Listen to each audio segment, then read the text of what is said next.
أنفسنا ومن سيئات أعمالنا من يهده الله فلا مضل له ومن يضلله فلا هادي له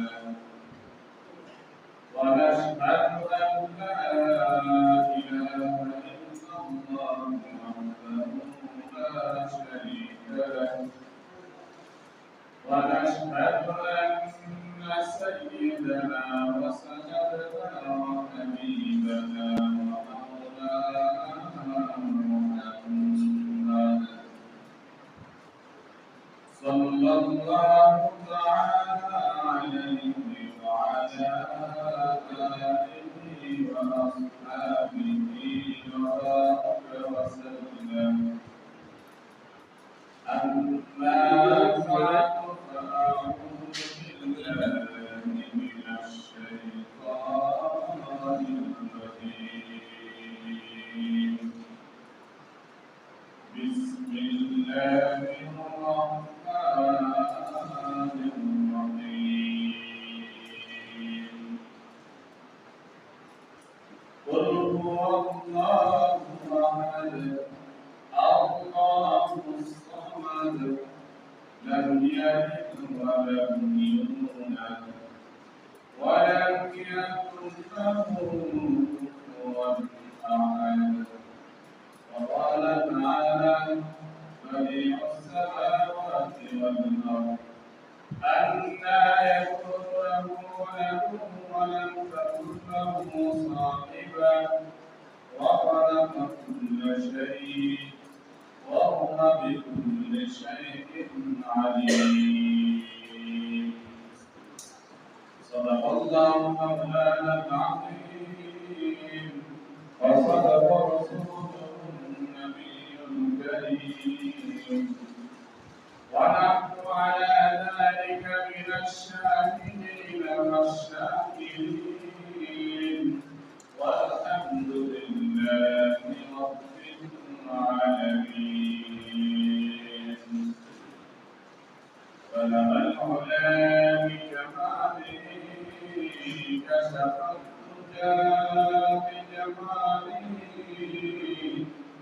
أنفذت الجميع بسواله صلوا عليه وآله الحمد لله رب العالمين تبارك وتعالى আল্লাহ রাব্বুল আলামিন আমাদেরকে পবিত্র জুমাদিন আল্লাহ তাআলা পবিত্র মসজিদে আগে আসা মশাল তৌফিক দান করেছেন সেজন্য আমরা দিন থেকে কালিমা পড়ে আলহামদুলিল্লাহ আজকে রবিউল সানি মাসের 21 তারিখ রবিউল সানি মাসের দ্বিতীয় জুমা বর্তমানে আলোচনা করতেছিলাম যে সূরা ইখলাসের উপর সূরা ইখলাসের নামকরণ কারণ সম্পর্কে কথা আলোচনা করা হয়েছে ফজিলত সম্পর্কে আলোচনা করতেছিলাম যে তিরমিজি শরীফের মধ্যে আসছে রাসূল আরবি সাল্লাল্লাহু আলাইহি ওয়াসাল্লাম ইরশাদ করেন কোন বান্দা যদি সূরা ইখলাস প্রতিদিন 100 বার তেলাওয়াত করে 100 বার পাঠ করে আল্লাহ তাআলা তার জীবনে যদি তার আমলনামায় যদি 50 বছরের গুনাহ যদি থাকে 50 বছরের গুনাহ যদি তার আমলনামায় থাকে প্রতিদিন 100 বার তেলাওয়াত করার কারণে আল্লাহ তাআলা তার সমস্ত গুনাহ মাফ করে দেন সুবহানাল্লাহ সবাই জানে যারা কোরআন পড়তে জানে না তারাও সূরা ইখলাস বুঝতে পারে এই সূরা অত্যন্ত গুরুত্বপূর্ণ সূরা অত্যন্ত গুরুত্ব বহন করে কারণ এই সূরার মাধ্যমে আল্লাহ তাআলা নিজের পরিচয় তুলে ধরেছেন এই সূরার ব্যাকগ্রাউন্ড কি শানজুল কি হযরত উবাই ইবনে কাব রাদিয়াল্লাহু তাআলা বর্ণিত আছে তিনি বলেন রাসূল করিম সাল্লাল্লাহু আলাইহি ওয়াসাল্লাম যখন নবুয়ত প্রাপ্ত হলেন মক্কার মুশরিকদেরকে যখন রাসূল সাল্লাল্লাহু আলাইহি ওয়াসাল্লাম তাওহীদে একাত্মবাদের দাওয়াত দেওয়া শুরু করলো যে তোমরা এক খোদার ইবাদত করো, তোমরা এক আল্লাহকে মানো। আরবের মুশরিকরা মুশরিকরা তারা আশ্চর্য হয়ে গেল, আমরা তো ৩৬০টা খোদার ইবাদত করি, পূজা করি, এক খোদার পূজা কেন করব? এই তার ধারণা ছিল। রাসূল সাল্লাল্লাহু আলাইহি ওয়াসাল্লামের কাছে এসে তারা বলতেছে, তুমি যে খোদার ইবাদত করতে বলতেছ, ওই খোদা কেমন খোদা? তার বংশ কি? তার বাপ-দাদার পরিচয় কি? এই সম্পর্কে তারা জিজ্ঞাসা করতে লাগলো। রাসূল সাল্লাল্লাহু আলাইহি ওয়াসাল্লাম বললেন, কিছুক্ষণ পর জিবরাইল আমিন এই সূরা নিয়ে অবতরণ করলেন। হে নবী, আপনি তাদেরকে বলে দিন, কুল হুয়াল্লাহু আহাদ, আল্লাহুস সামাদ, লাম ইয়ালিদ ওয়া লাম ইউলাদ ওয়া লাম ইয়াকুল লাহু কুফুয়ান আহাদ।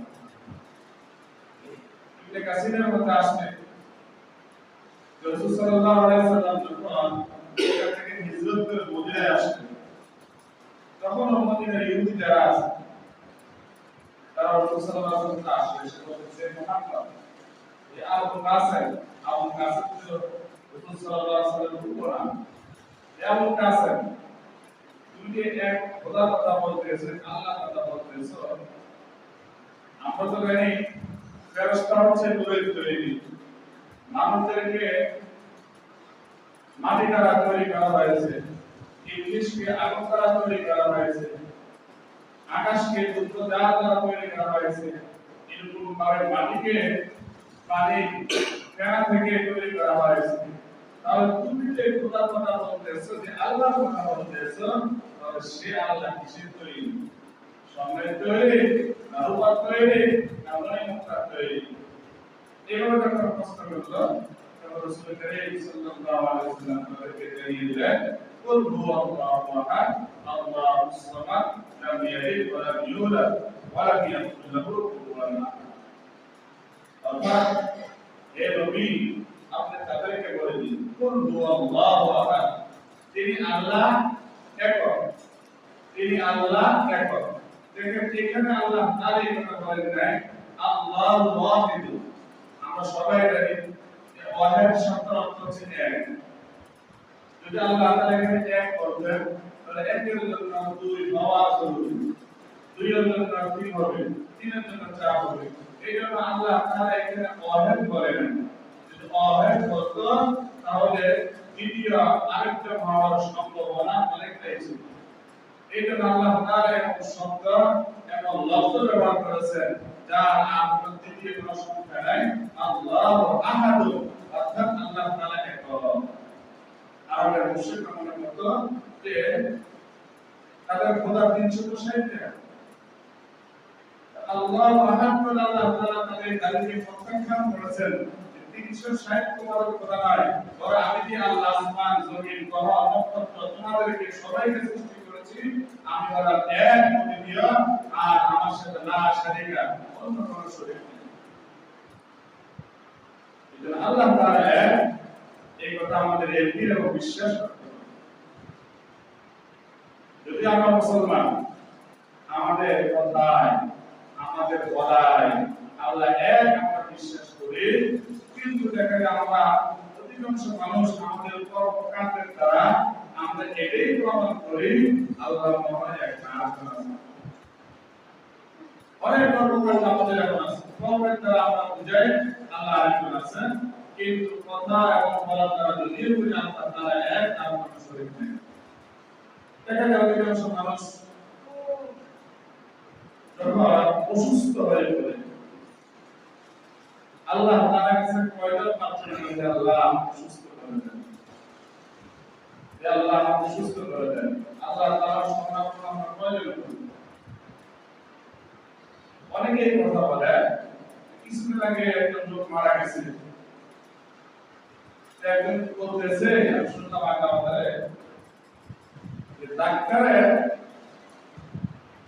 এই লোকটাকে বাঁচাতে পারলো না, তার চিকিৎসা ভুল হয়েছে। যদি ডাক্তার আর চেষ্টা করতো, এইরকম চিকিৎসা দিত, তাহলে সে সুস্থ হয়ে যেত।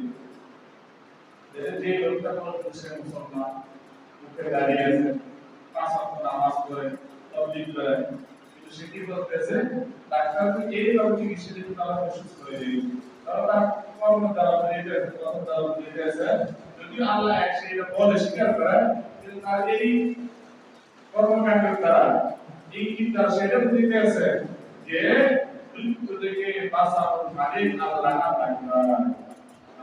এইভাবে আমাদের বিভিন্ন কর্মের দ্বারা বা বিভিন্ন ইঙ্গিত দ্বারা আমরা এটা বুঝাই যে আল্লাহ তাআলার সাথে আমরা আরো চলে গেছে। এই জন্য আল্লাহ একবার অদ্বিতীয় অনন্য, আল্লাহ তাআলার সাথে আর কোনো শরীক নাই, লা শারীকা লাহ, কোনো শরীক নাই কোনো কিছুতে। এই কথা আমরা দেখি এবং বিশ্বাস করতে হবে। দেখবেন বহু মানুষ কেমন আছে, কোথায় যায়,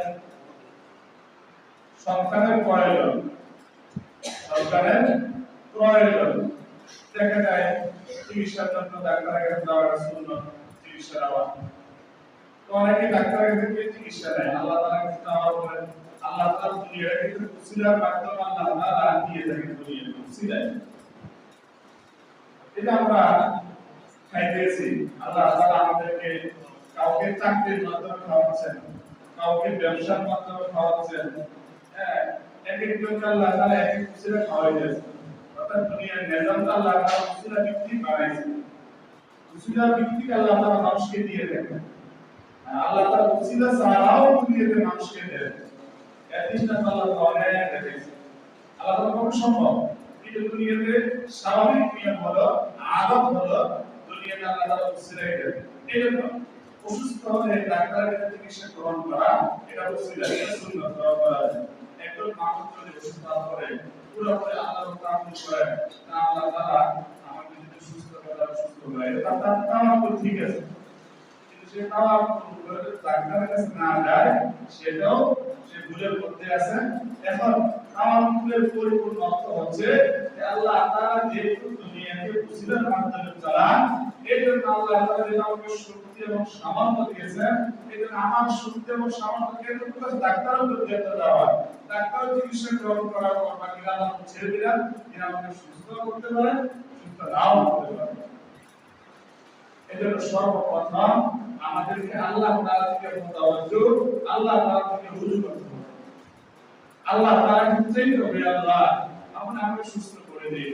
আপনি ইচ্ছা করে ডাক্তার ছাড়াও সুস্থ করতে পারেন, আবার ডাক্তারের উসিলাও সুস্থ করতে পারেন। যদি আমরা দুনিয়াতে নিজাম হয়ে গেছে যে সুস্থ হলে মেডিসিন খেতে হবে, ডাক্তারের কাছে যেতে হবে, এজন্য আমার সামর্থ্য ছিল ডাক্তারের কাছে পর্যন্ত যাওয়া, বাকি আমার সামর্থ্য ছিল মেডিসিন গ্রহণ করা, বাকি আমার ছেড়ে দিলাম, আমার সুস্থতা। এইভাবে আমাদের এই নিয়ম বিশ্বাসের সাথে মেডিসিন দিতে হবে, ডাক্তারের কাছে যেতে হবে। এটা বলতেছিলাম কিছু মানুষের সন্তান হয় না, তারা কোথায় যায়, ডাক্তারের সমাগম হয় চিকিৎসা নেয়। মানুষ যেমন দেখবেন তারা কোথায় যায়, বিভিন্ন বর্গায় যায়, বিভিন্ন কোমর পাশে দাঁড়িয়ে দাঁড়িয়ে দোয়া করে, আমাকে সন্তান দাও, আমাকে সন্তান দাও, আমাকে এটা দাও, আমাকে এমন একটা মানুষ কোমর পাশে দাঁড়িয়ে যায়। ওই কবর দিয়ে শুয়ে আছে, তার কাছে যায়, তার কোনো ক্ষমতা নাই সন্তান দেওয়া, তার কোনো ক্ষমতা নাই চাকরি দেওয়া, কারণ সেই আল্লাহ তাআলার মাহবুব। এটা চাইতে হবে কার কাছে? আল্লাহর কাছে। আল্লাহ একবার, অদ্বিতীয়, অনন্য, তার সাথে কোনো কেউ শরীক নাই। এজন্য আল্লাহ তাআলা বলেন, কুল হুয়াল্লাহু আহাদ, এই নবী বলে দিন যে আল্লাহ একবার, আল্লাহ এক। আল্লাহ এটা হচ্ছে আল্লাহ তাআলার জাতি না। আহাদ এটা আল্লাহ তাআলার নাম, আল্লাহ তাআলার সিফাত না। আল্লাহ তাআলার 99টা নাম আছে, সিফাত 99টা নাম আছে আল্লাহ তাআলা। হযরত আবু হুরায়রা রাদিয়াল্লাহু তাআলা বলেন, মুসলিম শরীফ বুখারী এবং হাদিস আছে যে কেউ যদি আল্লাহ তাআলার 99টা সিফাত নাম মুখস্থ করে, আল্লাহ তাআলা তাকে বিনা হিসাবে জান্নাত দান করবে।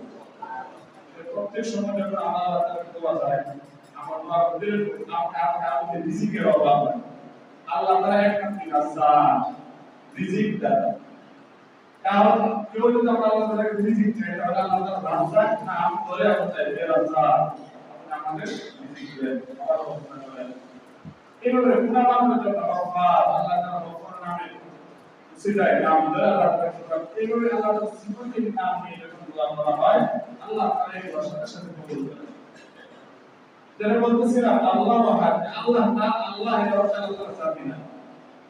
আবার আশাবাদ আমাদের রহমাতুল্লাহ আলাইহি কিতাবের মধ্যে লিখছেন কোন বান্দা যদি দৈনিক 1000 বার আল্লাহ আল্লাহ আল্লাহ এভাবে দৈনিক 1000 বার সে আল্লাহ বলে মুখ দ্বারা বের করে, তাহলে আল্লাহ তাআলা ঈমানকে মজবুত করে দিবে, শক্তিশালী করে দিবে।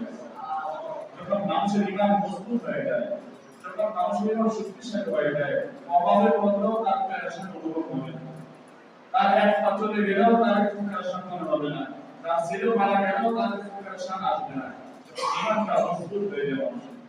এই জন্য আমরা দৈনিক 1000 বার আল্লাহ আল্লাহ এই জিকির করার চেষ্টা করব ইনশাআল্লাহ।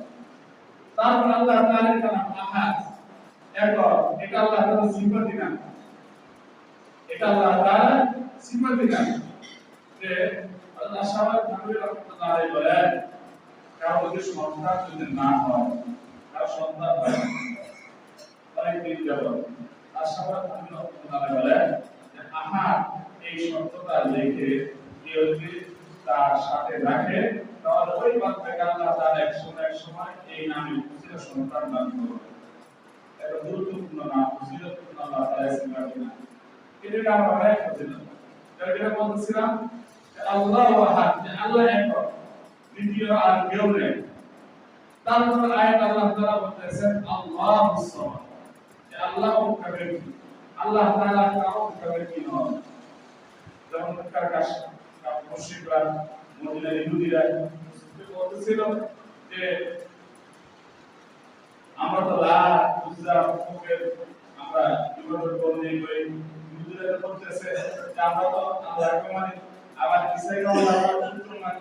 ইহুদিরা বলতেছে আমরা তো আল্লাহকে মানি, তার সাথে সাথে উযাইরকে আমরা তার পুত্র মনে করি। যারা বলতেছে আমরা মরিয়ম আলাইহিস সালামকে আল্লাহর স্ত্রী বলে করি, নাউযুবিল্লাহ। তাহলে তোমরা আল্লাহকে আল্লাহ তাআলা বলেন আল্লাহুস সামাদ, আল্লাহ তাআলা মুকাব্বির, তার স্ত্রীরও প্রয়োজন নাই, তার সন্তানেরও প্রয়োজন নাই, তার বড় কিছুর প্রয়োজন নাই। আল্লাহ মুকাব্বির বেনিয়াস, আল্লাহ তাআলা কারো মুকাব্বির নন। দেখেন খ্রিস্টানরা তারা তিন খোদাবাদ, আল্লাহকে মানে, কিন্তু তারা ঈসা আলাইহিস সালামকে আল্লাহর পুত্র মনে করে, মারিয়াম আলাইহিস সালামকে আল্লাহর স্ত্রী মনে করে। সেটা তারা কেন মনে করে? সেটা তারা কেন মনে করে? দেখেন এর আগে একটা জিনিস বোঝেন যে আল্লাহ তাআলা পৃথিবীতে চারটা প্রক্রিয়ায় মানুষ সৃষ্টি করেছেন। আল্লাহ তাআলা এই পৃথিবীতে চারটা প্রক্রিয়ায় মানুষ সৃষ্টি করেছেন। প্রথম প্রক্রিয়ায় আল্লাহ তাআলা যখন মানুষ সৃষ্টি করেছেন, বাবারও প্রয়োজন হয় না, মারও প্রয়োজন হয় না।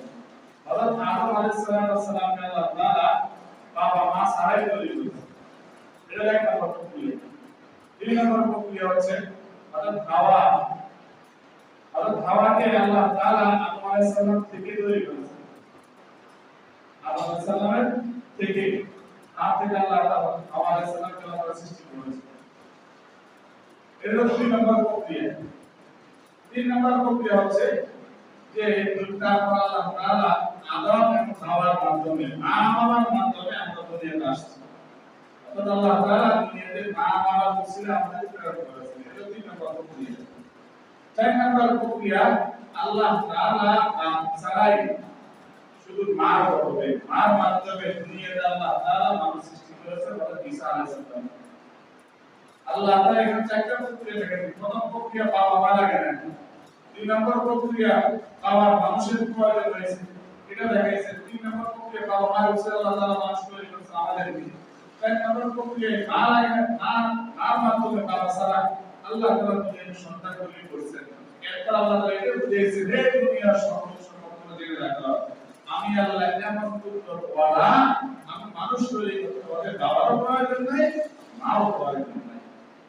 হযরত ঈসা আলাইহিস সালামকে আল্লাহ তাআলা বাবা ছাড়া যখন তৈরি করলেন, তখন খ্রিস্টানরা বলা বলে করতে লাগলো, তাহলে বাবা সাথে সন্তান তৈরি হয়েছিল তার বাবা মারিয়াম আলাইহিস সালামকে বিভিন্ন কারণে খারাপ কথা বলতে লাগলো হয়তো সে কোনো খারাপ কাজ করেছে হ্যাঁ এবার বিভিন্ন কথা বলতে লাগলো আল্লাহ তাআলা বলতে যে লম্বা আলোচনা করে সংক্ষেপে বলতেছে যে মারিয়াম আলাইহিস সালামকে জিবরাইল আল্লাহ তাআলা জানিয়ে দিয়েছেন যে মারিয়াম লোকরা তোমাকে জিজ্ঞাসা করবে সন্তান কিভাবে আসে তোমাদের বিয়ে হয় না তো বিয়ে না হলে তোমাদের কখন করা নামাজ পড়ি না এই কথাটা জিজ্ঞাসা করতে চুপ থাকবা কোনো কিছু বলবা না তুমি কি করবে নি নাজাও করে দিব মা কি কথা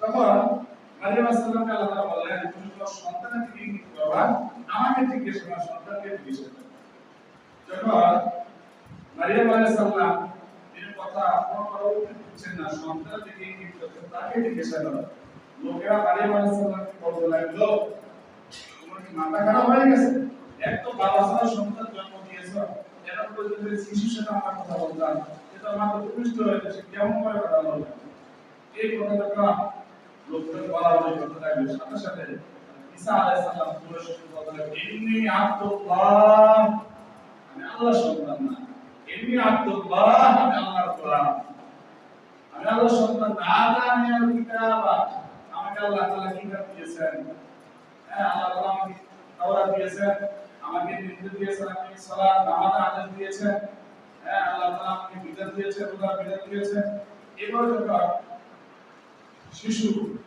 ঈসা আলাইহিস সালাম উপর থেকে কথা বলতে শুরু করলো তখন আমরা আশ্চর্য হয়ে গেলাম ভাই কি বলে তখন তারা বিশ্বাস করলো না আসলে এটা আল্লাহর বান্দা আল্লাহ তাআলা দুনিয়াতে পিতা ছাড়াই বাবা ছাড়াই সন্তান সৃষ্টি করতে পারেন এই ক্ষমতা আল্লাহ তাআলা দেখিয়েছেন এর মাধ্যমে তারপরে ঈসা আলাইহিস সালাম লম্বাই নিয়ে বলছেন আস্তে আস্তে তারপর আস্তে আস্তে যখন খ্রিস্টানরা গোমরা হয়ে গেল তখন তারা বলতে লাগলো ঈসা আলাইহিস সালাম যেহেতু বাবা ছাড়াই দুনিয়াতে আসলেন ওরা তার বাবা আল্লাহ আল্লাহ স্ত্রী বানাইছে মারিয়াম এই জন্য খ্রিস্টানরা তিন খোদা মানে আল্লাহর সাথে ঈসা আলাইহিস সালামকে শরীক করে মারিয়াম আলাইহিস সালামকে শরীক করে এটা আল্লাহ তাআলা বলতেছেন লাম ইয়ালিদ আল্লাহ তাআলা কাউ থেকে কাউকে জন্ম দেন নাই লাম ইয়ালিদ ওয়া লাম ইউলাদ এবং কাউ থেকে জন্ম গ্রহণ করেন নাই আল্লাহ তাআলা বলেন বাদিউস সামাওয়াতি ওয়াল আরদ আল্লাহ তাআলা আসমান জমিনের আদি থেকেই তিনি আছেন সৃষ্টিকর্তা বাদিউস সামাওয়াতি ওয়াল আরদ আন্না ইয়াকুনু লাহু ওয়ালাদু ওয়া লাম তাকুন লাহু সাহিবা আন্না ইয়াকুনু লাহু কেমন করে তার সন্তান হবে আগ থেকেই আছেন ওয়ালা আন্না ইয়াকুনু লাহু ওয়ালাদু ওয়া লাম তাকুন লাহু সাহিবা আল্লাহ তাআলা কোনো স্ত্রী নেই সন্তান আদর করে আন্না ইয়াকুনু লাহু ওয়ালাদু ওয়া লাম তাকুন লাহু সাহিবা তিনি আসমান জমিন গ্রহ নক্ষত্র সব কিছু তিনি বানাইছেন তার সন্তানের কয়টা জিনিস তিনি সব কিছু বানাইছেন এই জন্য আল্লাহ তাআলা তাদের খ্রিস্টানদের সিদ্ধান্তকে প্রত্যাখ্যান করেছেন পাশাপাশি ইহুদিদের দাবি করত উযাইর আলাইহিস সালাম আল্লাহ তাআলার সন্তান সেই দাবি প্রত্যাখ্যান করেছেন ঈসা আলাইহিস সালামকে কেন আল্লাহ তাআলার সন্তান বলে আমরা জানলাম সংক্ষেপে উযাইর আলাইহিস সালামকে আল্লাহ তাআলার সন্তান কেন বলে এটা আপনি জেনে নিন উযাইর তিনি আল্লাহ তাআলা বলে তাকে আল্লাহ তাআলার সন্তান কেন বলে হযরত উযাইর আলাইহিস সালাম তিনি দাওয়াত দিতে তিনি নিজের জনপদ থেকে আল্লাহ তাআলাকে ফিলিস্তিন যাওয়ার জন্য নির্দেশ দিয়েছেন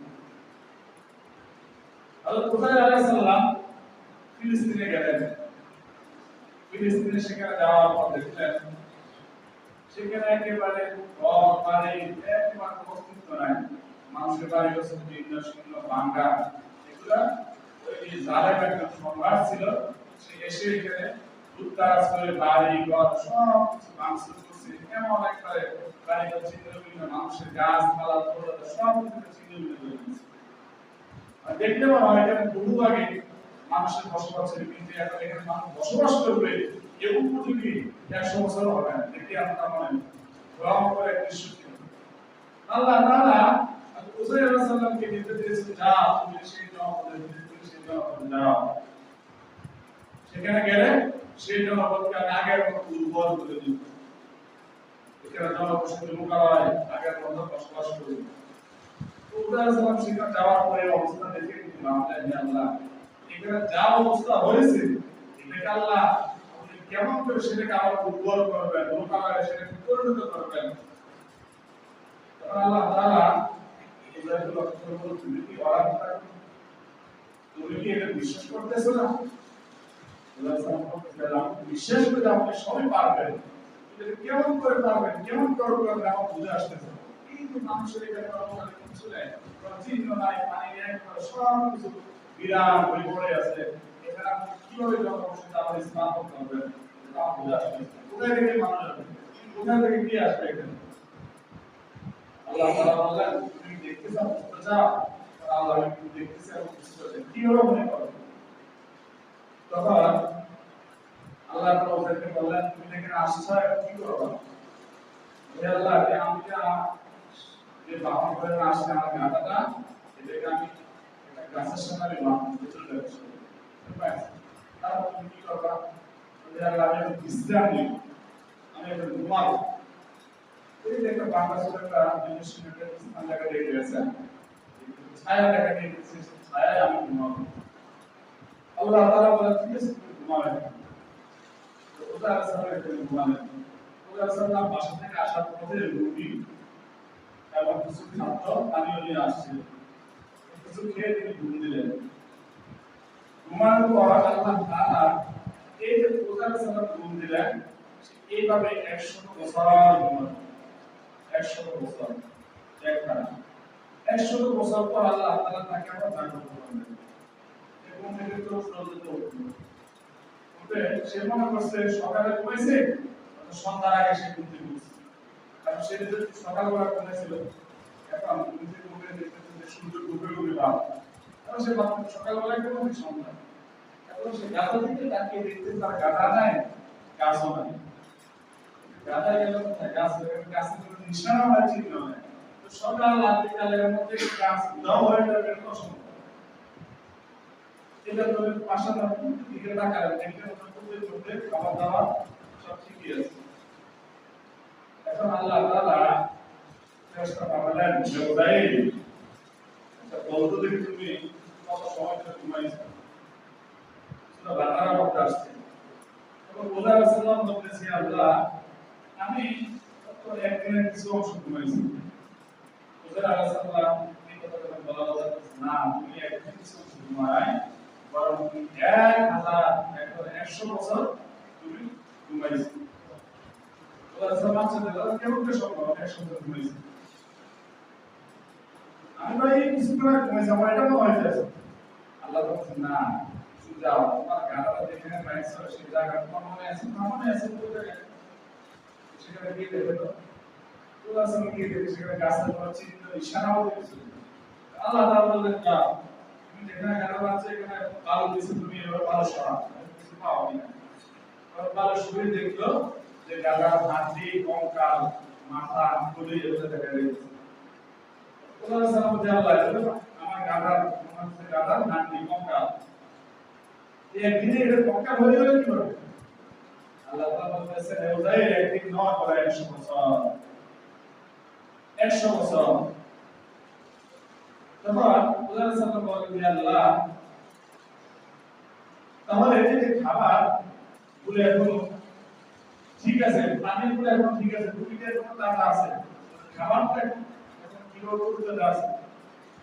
আল্লাহ তাআলা বলেন, উযাইর আমি আল্লাহ সব কিছু করতে পারবো, এই যার কথা আমরা পাই না, এখন আমি চাইলে অস্তিত্বহীন জিনিসকে অস্তিত্বের মধ্যে নিয়ে আসতে পারে, আবার অস্তিত্ব একটা জিনিসকে ধ্বংস করে দিতে পারে। আমার সব সম্ভব। যেমন তোমার গাধাকে আমি ধ্বংস করে দিয়েছি, কিন্তু তোমার একই খাবার তোমার সাথে ছিল, খাবারকে আমি ধ্বংস করি নাই, তোমার দেহকে আমি ধ্বংস করি নাই, তোমার গাধা ছোট বিকৃত হয়ে গেছে। এখন দেখো তোমার সেই গাধাকে কেমন করে আমি বিক্রি করি। আল্লাহ তাআলা তাদেরকে বললেন, সে গাধার হাতগুলো তুমি আমাকে জমা করো, জমা করে তুমি সেটাকে আবার ডাক ডাক দেওয়ার সাথে সে গাধা আবার জীবিত হয়ে গেছে। সুবহানাল্লাহ। আল্লাহ তাআলা সব কিছু করতে পারেন। মুজাহিদ বিশ্বাস করা ঠিকই আল্লাহ তাআলা অস্তিত্বহীন বিরাট জনমানবকে একটা জায়গাকে কেমন করে তিনি সেটাকে জীবিত করতে পারে, তরুণতা করতে পারে, এই কথা আল্লাহ তাআলা মুসাকে বলেছেন। তারপর মুসা সালাম এবং তাদেরকে দেখেছিলাম এবং সময় এবং তারপর মুসা সালাম এখান থেকে তিনি খাবার গ্রহণ করে তিনি লোকা হয়ে গেলেন। এখানে ওনার ভাই ছিল, স্ত্রী ছিল, সন্তান ছিল। সেখানে যখন ওনার এলাকায় গেলেন, কাউকে চিনতে পারতেছে না। 100 বছর আগে একটা জায়গা এখন পরিবর্তন হয়ে যাবে না? এখন পূর্ববার 100 বছর আগে কেমন ছিল, এখন কেমন? 100 বছর আগে যারা ছিল তারা এখন চিনতে পারবে না। তার বাইরে ছিল, ঘর কোথায় ছিল, এখন অবশ্য যারা মারা গেছে 100 বছর না হলেও 50, 60 বছর, 70 বছর আগে মানুষ বলতে না।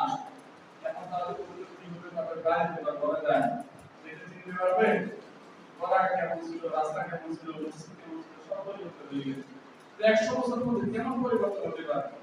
কিন্তু যখন লোকাল ওখানে গ্রামে গেলেন, দেখলেন কোনো কিছু চিনতে পারতেছেন না, কাউকে চিনতে পারতেছেন না, বাড়ি ঘর পর্যন্ত সেটা চিনতে পারতেছেন না। এক জায়গায় দাঁড়িয়ে আছেন, যেখানে বাড়ি ছিল সেখানে দাঁড়িয়ে আছেন, সেটা করতে পারে না আমার বাড়ি। এই চিন্তা করে তিনি বাড়িতে ঢুকলেন। ঢুকে গিয়ে দেখতে পাচ্ছেন কেউ যায়, একটা বৃদ্ধ মহিলা ঘাটের মধ্যে শোয়া অবস্থায় আছে। তখন আসলে ভিতরে কি করতেছে, এটা কোথায় বাড়ি? ওই বৃদ্ধ মহিলা এই কথা শুনে আশ্চর্য হয়ে গেল। কারণ বৃদ্ধ মহিলা তখন বয়স ছিল 120 বছর। ওই বৃদ্ধ মহিলা উজার আলাইহিস সালামের বাসার কাছে ছিল বাড়ি, তার টাকা ছিল কাছে বাসায়। সে উজার আলাইহিস সালামকে চিনত। ওই বাড়ি যখন উজার আলাইহিস সালাম যখন বাড়ি থেকে বের হয়ে চলে আসছিল দাওয়াতের উদ্দেশ্যে, তখন ওই বাড়ি ওই বাসায় ছিল এবং তখন তার বয়স ছিল মাত্র 20 বছর। এখন উজার আলাইহিস সালাম সেই 100 বছর ঘুমিয়ে যখন নিজের বাসায় গেলেন, সেই বাড়ির সাথে সাক্ষাৎ হলো। সাক্ষাৎ হওয়ার পর যখন বাড়ি থেকে বলতেছে এটা উজাইরের বাড়ি, বাড়ি যখন আশ্চর্য হয়ে বলতেছে এত বছর হয়ে গেল উজাইরের বাড়ি কিনা এই নাম তো কেউ এখানে জিজ্ঞাসা করে নাই, তুমি কি জিজ্ঞাসা করতেছো? উজাইর সাহেব বলতেছে আমি সে উজাইর। বৃদ্ধ মহিলা আশ্চর্য হয়ে বলতেছে তুমি উজাইর, এটা অসম্ভব। কারণ সে 100 বছর আগে বাড়ি থেকে দাওয়াত উদ্দেশ্যে বের হয়েছে আর ফিরে আসে না, সেটা তো তুমি থাকার কথা। তখন বৃদ্ধ মহিলা বলতেছে উজাইরকে আল্লাহ তাআলা এমন ক্ষমতা দিয়েছিল, সে অন্ধ মানুষকে তার দৃষ্টিশক্তি ফিরিয়ে দিতে পারত এবং পঙ্গু মানুষকে সে আল্লাহ তাআলার হুকুমে সচল করে দিতে পারত। এই তার মুজিজা আল্লাহ তাআলাকে দান করেছিল। বৃদ্ধ বলছে আমি তো অন্ধ, দেখতে পারতেছি না, তুমি তো উজাইর নাই অন্য কেউ, তুমি তো উজাইর হয়ে থাকো, তাহলে 100 বছর আগে উজাইরকে আল্লাহ তাআলা এই ক্ষমতা, এই মুজিজা দিয়েছিল, অন্ধ মানুষের দৃষ্টি ফিরিয়ে দিতে পারত। তুমি তো উজাইর হয়ে থাকো, তাহলে আমার দৃষ্টিতে ফিরিয়ে দাও। তখন উজাইর আলাইহিস সালাম সাথে দোয়া করলেন, তার দৃষ্টিশক্তি ফিরে আসলো। দৃষ্টিশক্তি যখন ফিরে আসলো, ওই মহিলা দেখতে পেল হ্যাঁ সেই তো উজাইর যে 100 বছর আগে ঘর থেকে বের হয়ে দাওয়াত উদ্দেশ্যে বের হয়ে গিয়েছিল, এখনো সে 40 বছরের যুবক আছে। উজাইর আলাইহিস সালাম তিনি 100 বছর ঘুমাইছেন, যখন তিনি ঘুমাইছেন ওনার বয়সটা যখন 40 বছর, ঘুম থেকে যখন উঠছেন তখন 40 বছরের যুবক, 40 বছর তার দেহই আছে। তো মহিলা থেকে চিন্তা করলো হ্যাঁ তুমি উজাইর, আপনি উজাইর, এটা আমি সাক্ষী দিচ্ছি। তখন মহিলা তখন খুশিতে এই খবর দেওয়ার জন্য হয়ে গেল উজাইরের সন্তান যারা ছিল তারা এখানে থাকতো, তারা অন্য একটা গ্রামে থাকতো, অন্য একটা এলাকার মধ্যে তারা বসতি স্থাপন করেছে। ওই মহিলা উজাইরের বড় ছোট সন্তান এখনো জীবিত আছে, তাও 108 বছর 90 বছর আসছে। তখন বৃদ্ধ মহিলা ওই লোকা হয়ে গেল, এখানে উজাইরের বংশধর দেখে আছে। সেখানে যাওয়ার পর বলতেছে তোমাদের জন্য সুসংবাদ, তোমাদের জন্য সুখবর, তোমাদের পিতা উজাইর এখনো জীবিত আছে। এই কথা যখন বৃদ্ধ মহিলা বলল, তখন কারণ কেমন কথা বলতেছে, আমাদের বাবা কোথায় 100 বছর আগে কোথায় চলে গেছে, মারা গেছে না, কোথায় আছে তার কিছুই নাই, বলতে জীবিত আছে না, উজাইর এখনো জীবিত আছে। তারপর আমার দৃষ্টি অন্ধ ছিল, আমি দেখতাম না, তিনি এসে আল্লাহর নামে দোয়া করেছেন, আমি চোখে দেখি, আমি বলছিলাম হাঁটতে পারতাম না, তিনি দোয়া করেছেন আমি সবল হয়ে গেছি, হাঁটতে পারতেছি।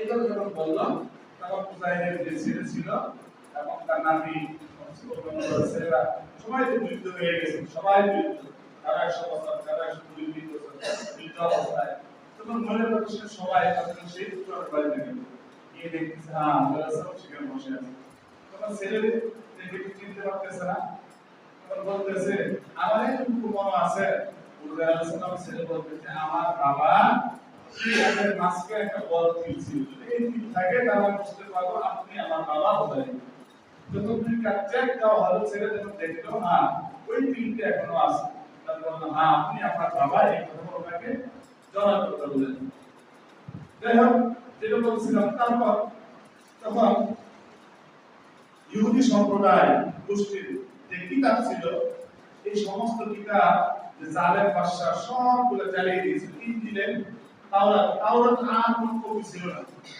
তাওরাত আর কোনো কপি ছিল না তখন রাসূলুল্লাহ সাল্লাল্লাহু আলাইহি ওয়াসাল্লাম বলতেছে বাবা আপনি তো জানেন যে আপনার বাবা রাসূলুল্লাহ সাল্লাল্লাহু আলাইহি ওয়াসাল্লাম যে আমাদের দাদার কাছে একটা তাওরাতের কপি ছিল যখন বাদশা যখন আমাদের উপর আক্রমণ করেছিল আমার দাদা অর্থাৎ আপনার বাবা এটা মাটির নিচে কোথাও জানি পুঁতে রেখেছিল যাতে আপনি নষ্ট না করতে পারে একটা কপি এখন সেই কপিটা তো শুধু আপনি জানতেন কোথায় সেটা সংরক্ষিত আছে আমরা কেউ জানি না এখন আপনি যান সেই কপিটা বের করে নিয়ে আসেন যাতে আমরা তাওরাত করে তাওরাতের উপর আমরা আমল করতে পারি তখন রাসূলুল্লাহ সাল্লাল্লাহু সেই জায়গাটা মনে আছে সেখানে মাটি করে দেখা গেল তাওরাতের যে কপিটা মাটির নিচে চাপা দিয়ে রাখা হয়েছিল তখন দেখতেছে পাতাগুলা ওই পোকা খেয়ে ফেলছে লেখাগুলো স্পষ্ট বুঝে যাইতেছে না তখন সবাই এখন চিন্তা হয়ে পড়লো হায় এত বছর পর একটা তাওরাত কিতাব আমরা সন্ধান করি না তাও এখন সেটা অক্ষরগুলো বুঝে যাইতে স্পষ্ট ওই পোকা খেয়ে ফেলছে এখন বুঝে আসলাম চিন্তা এখন বুঝে একটা কাছাকাছি বসে আছে এমন সময় বুঝে সাল্লামের আসমানের উপর থেকে দুটা আলোকিত বাতি উঠলো তার দেখতে পেল লাইটের মতো সাল্লাল্লাহু মধ্যে তার শরীরের মধ্যে ঢুকল কিন্তু রাস্তা খুলে গেল কিছুক্ষণ পর সাল্লাল্লাহু চোখ খুলে বলতেছে তাওরাতে পুরা কপি আমার ভিতরে আয়াত মুখস্থ আছে তাওরাতে কি কি লেখা ছিল এগুলো মুখস্থ করতেছি অর্থাৎ সবগুলো আমার চেহারার ভিতরে এখন একের পর এক ধারাবাহিকভাবে আমার চেহারা শোনা আল্লাহ তাআলা রাসূলুল্লাহ সাল্লাল্লাহু আলাইহি ব্রেনে মস্তিষ্কে সেই তাওরাতের পাণ্ডুলিপির পুরো কপিটা আল্লাহ তাআলা ঢুকিয়ে দিয়েছে তখন রাসূলুল্লাহ সাল্লাল্লাহু পুরো তাওরাতের একটা পুরো বিবরণ তিনি লিখলেন যখন দেখলেন তখন ইহুদিরা মনে করলো আসলে আসমান থেকে যে আলোকিত নূরের মতো ঝলক তার দেহের মধ্যে প্রবেশ করা যে তাওরাতের কপির কারো বস্তু ছিল না সেটা আমাদের অভিজ্ঞতা দেখে ফেলছেন তাহলে অবশ্যই তার মধ্যে আল্লাহ সন্তান না হলে এটা তার পক্ষে সম্ভব ছিল না